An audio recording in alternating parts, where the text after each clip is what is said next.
don't dare do, people.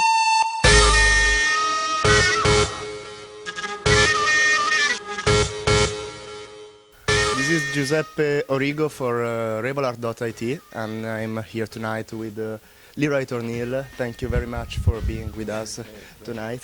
Thank you. It's a real pleasure to be with you. So, let's start with a simple question. I taking a look of today's panorama of music. Can we say that DJs are the new rock stars? I think there's a lot of DJs who are good celebrities at the moment, but I don't think they're rock stars. You know, I think most DJs just play other people's music. You know, so anyone can do that. It's no big deal. If you're someone like Skrillex who's playing your own music, you know, and it's a bit more of a live show, then yeah, that's your own act. You know, that's something cool. But most DJs just play other people's music, you know, so I don't think you have to spend years working in bars and learning instruments and things, you know. It's a bit different. For me, I don't think DJ is a big deal, you know. Some of these DJs who are supposed to be the rock stars, I don't understand it, you know. They play music that they work out every single song they're going to play and and I don't think that's a DJ. I think a DJ is someone who stands there, knows some of the music they're going to play, but they work with the people in front of them. You know, if I knew that I play for 1 hour and I work out 1 hour's music with every song I'm going to play, if the people don't like it in 10 minutes, then it's my job to change it, not to play what I've planned to play, you know. So obviously I've come from a dance band as well that was like a rock band. So, yeah, I can understand how it's big, but I wouldn't compare the two. I don't think people playing other people's music are as good as rock stars. Okay. So, I think that most of the people at home doesn't understand very well the difference between a DJ and a music producer. So, can you explain that difference for the people at home? Well, yeah, obviously, like I was saying, moaning about DJs, you know, most of them play other people's music, you know, and it's putting 2 tracks together, sometimes 3, to create new music, new grooves, you know, whereas a producer is someone who's sitting in a studio making music, you know, writing it. A lot of the DJs, I'd say most of them do both now, you know.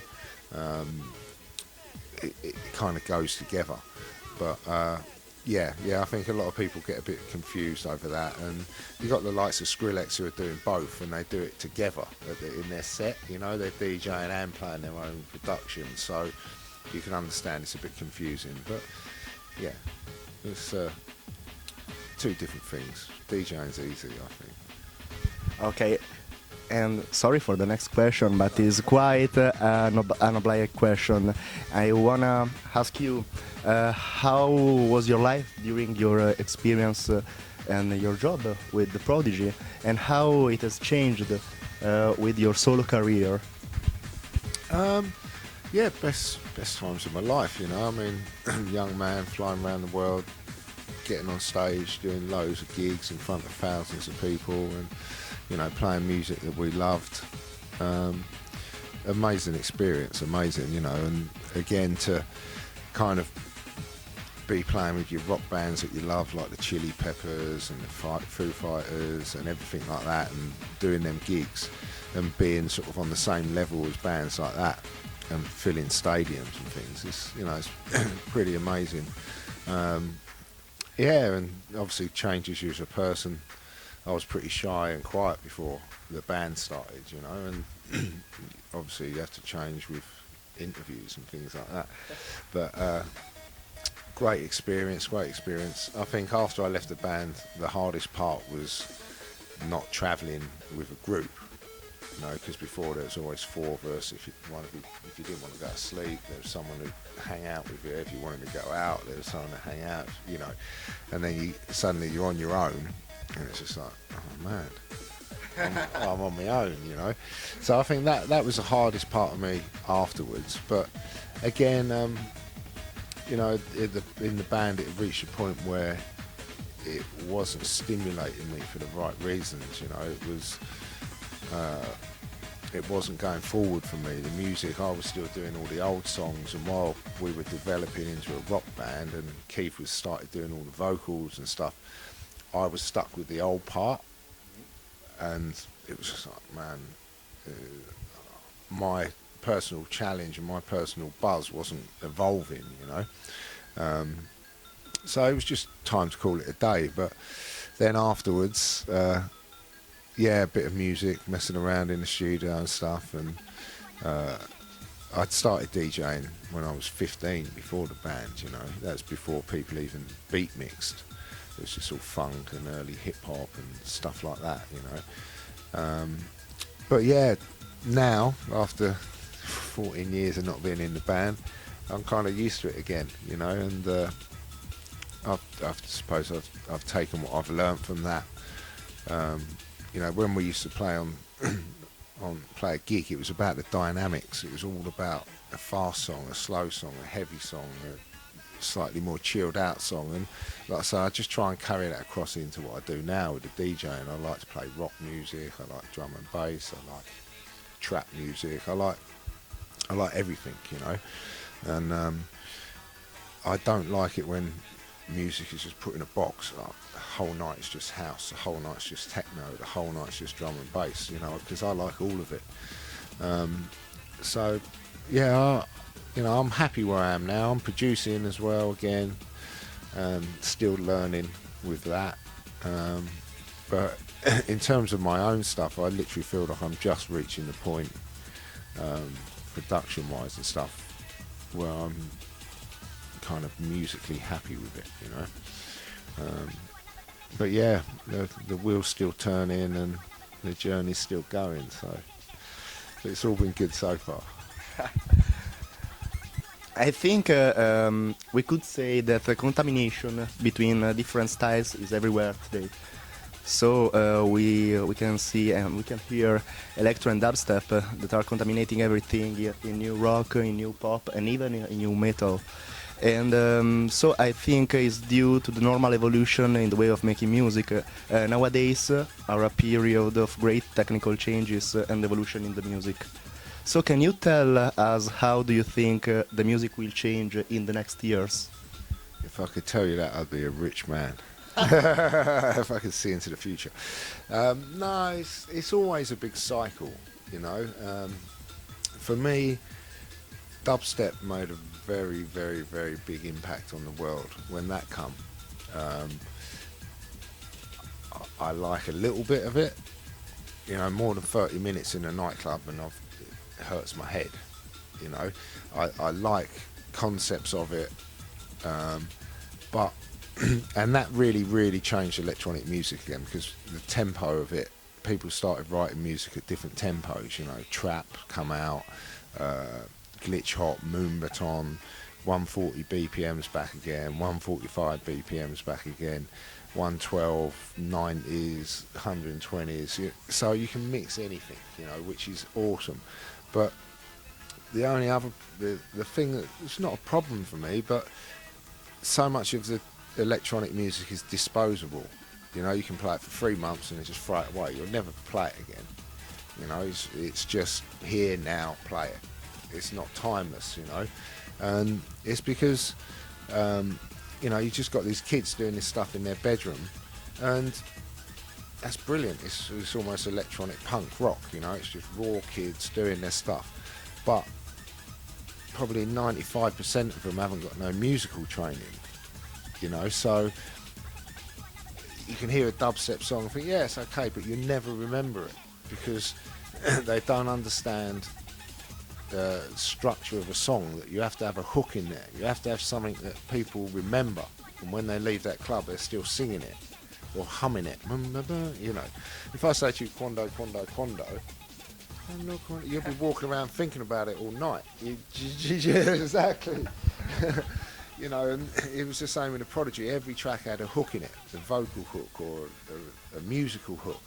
And for me, that's something that's been lost a lot. You know, I listen to, I get sent music, I buy music, and individually I think, yeah, it's a good song. And then when I put it together as a collection, it gets boring because there's not enough tracks in there that the radio would play. Or, you know, when you're at a festival, if you're into rock music and you walk past a dance tent and you hear a song and it makes you go in the dance tent, the rock, you want people who listen to all sorts of music to hear your song, and even if they don't like it, you want it to go in their head, you know. And I think you can't do that with dubstep unless you sample someone else's song. Well, I think you've obviously get that thing where the pop music, like Rihanna and all these people, they get inspired by it, you know, by these dance music things, the trap music and things like that. And a good producer, musical producer, can bring that into pop, you know, and commercial music. But the kids in their bedrooms are, yeah, they're doing what they're doing is great. Don't get me wrong. I'm not putting it down, but it's disposable music. You know, no one. You know, you're not going to get 1 million people, 2 million people in 10 years who pick up an album like the Beatles or the Rolling Stones or the Prodigy or Oasis. They're not going to go dubstep because it's not substantial enough. It's not good enough for me. You know, you can't put the songs in there. You can't put the music in there because it's all effects. So you can't put a melody in it. You know, but man, all music's a big cycle. I mean, the electro that's out now, I was listening to in Miami 20 years ago, you know, is music normally changes when the equipment changes. You know, you get new bits of software come out and then suddenly everyone uses that sound, you know, like the massive native instruments. You know, I've got people now who are like, oh yeah, you know, they listen to music and they're not listening to the song, they're listening to what equipment people have made it with. Oh, I think they've used the massive synth there. Yeah, the 808 kick drum, this. It's like, you know, because of technology, music evolves. I don't know what's going to come next because I think at the moment everything's there. You can play a rock track, you can play a house track, you can play anything. So God knows what's going to come next. God knows. You think that due to the enormous success of Daft Punk's Ram and all other projects of Bangers Record of Paris, the revival of a new concept of dance will compete with all the house and new electro in the future scenery of electronic music? Yeah, that goes back to what I'm saying, you know. I mean, you listen to Daft Punk and the hooks, it's just a hook. Everything, the chorus. They write proper songs structured around electronic music. And that is what will, if anything comes, it will be that. You know, people taking this simple bedroom stuff and which is just a groove, and doing what Prodigy do, Daft Punk do, Norman Cook does, Groove Armada, Basement Jaxx, and put a hook in it, put a chorus in it, make it like a real song so that it's more than a club record, you know. And Daft Punk, I mean, Get Lucky, amazing song, you know. Whether you like Daft Punk, it's in your head. You're not. That's what music is. That is the art of making music. And the sooner more people do that, electronic music will become more mainstream and a bit more commercial again, and there'll be some really successful bands, and then it will go back down underground again. There's something new, you know. Yeah, it always does. But Daft Punk are an established band. Whatever they do will be good, and they've got enough of followers and a fan base that people are waiting for their music, you know. And man, like I said, when people work out how to make music that sells on the radio instead of just clubs, that's what will come, you know, like that Daft Punk thing. And so, this is a possible revival of dance music? I don't think it's ever gone away. I think it's stronger now because the sounds are mixed and people understand it. It's not in-house techno, it's everything. But where it's going to go, some new bit of equipment might come out, you know, and change a whole new bassline thing, or I don't know. But I think for it to progress and for more bands to get bigger, it needs to go Daft Punk way, you know, and have hooks and musicians and choruses and songs, you know. So, thank you very much, Leroy. It was a real pleasure to interview you tonight, and so have a good DJ set. Thank you very much. Bye bye. For Revolart, Giuseppe Origo and Leroy. Bye bye.